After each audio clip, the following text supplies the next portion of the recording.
What's going on, guys? Hit Squad here again, back at it with another video. Now, this is the morning after the game last night. I'm going to give a couple takeaways from the game. I'm going to give my thoughts on the game, and then I'm going to make another video actually going over some positives, as I do think that there were some positives in the game. I thought there was quite a few. And then, yeah, obviously we're going to go over the negatives as well because there were quite a few as well. Now, going into this game, in my last video, I said I wouldn't be surprised nor upset if the Giants lost this game because they were going against easily what you could consider number one defense in the league. And that's what I was primarily concerned about. And going into this game, I knew that we had to worry about Bud Dupree. We had to worry about TJ Watt. I was more worried about TJ Watt than Bud Dupree. I thought that Andrew Thomas did pretty solid against Bud Dupree. I think that Andrew Thomas had a solid rookie performance. Obviously, we got to work on the right side. Cam Fleming, as I said in my last video, Cam Fleming isn't the answer. I'm not sure whether to expect Matt Pert to get an earlier start. I don't think that's going to happen. But Cam Fleming just he couldn't get it done. He really couldn't get it done. And I thought Daniel Jones looked really good. Daniel Jones, he looked more confident. Obviously, he had two turnovers. I don't think that the first one to TJ Watt was his fault. I just thought that was a good play on TJ Watt. TJ Watt is a monster. He read that easily. And that something like that, you can't stop that. Especially when he jumps back that quick.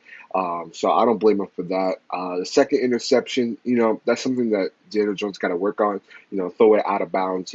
Trying not to make a play because he got his arm hit. I'm sure he was trying to throw it out of bounds. But again, I think that Daniel Jones had a solid game. He looked really good, looked really fluid. His arm actually did look a little bit stronger too. I saw some plays that really stood out to me. The where he threw it across his body to Saquon Barkley for the first down. I liked seeing him extend plays by running. We didn't really get to see that with Eli Manning, so having a mobile quarterback now, I love it. I love seeing him extend the plays. He looks to be more safer with the ball. Getting rid of the ball, sliding.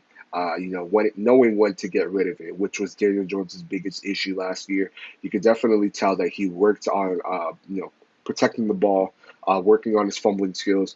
There were quite a few plays last night where I think the old Daniel Jones would have fumbled the ball, and instead Daniel Jones held on two hands, either that or threw the ball out, or there was one play where the pocket was collapsing, and he kind of did a Patrick Mahomes-esque move where he quickly turned around and just tossed it to Saquon right before taking a hit, and that extended the play.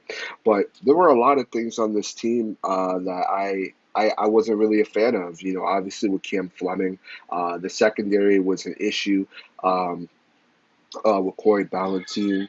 Now, with the defense, I was a little bit more shocked with how this defense played.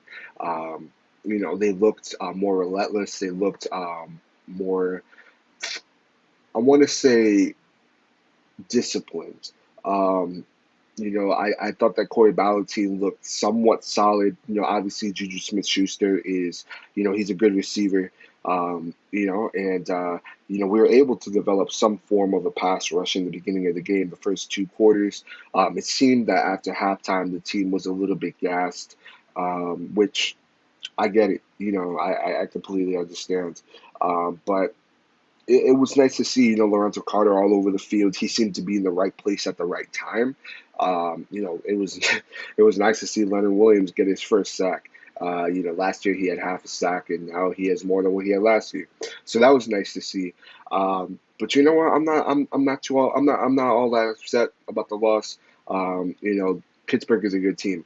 They are a good team, and right now there are some things that we got to work on. This offensive line has to improve. This running game was atrocious last night. I don't think that was Saquon Barkley's fault at all. No running back is going to have any success when he's getting hit 13 to 15 times. Yes, 13 to 15 times in the backfield. No running back. I don't care if it's Christian McCaffrey. I don't care if it's Ezekiel Elliott. No running back is going to succeed behind that. And you saw that last night. You saw that no, regardless of what they drew up, there was always someone in the backfield. Nick Gates has to improve. He looked very sloppy. I get it. There's no preseason. You're putting a tackle at center. These players have to develop a chemistry. I get it. But at the same time, it's the NFL. Um, there were other teams that didn't have a preseason. The rest of the league didn't have a preseason. There were other teams that had, I'm sure, similar situations offensive line wise to us. But at the same time, Nick Gates looked terrible. But I'm expecting him to improve. I'm expecting Cam Fleming to improve. Like I said, I wouldn't be shocked if we saw Matt Pert a little bit earlier than we thought.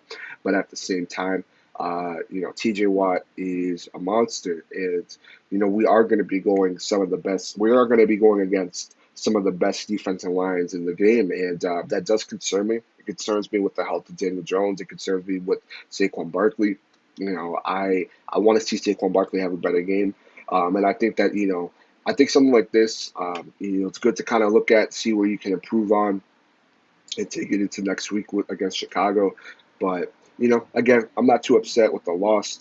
It was a good team, great defense. You saw that last night. That defense was lights out, 3 sacks, 2 interceptions.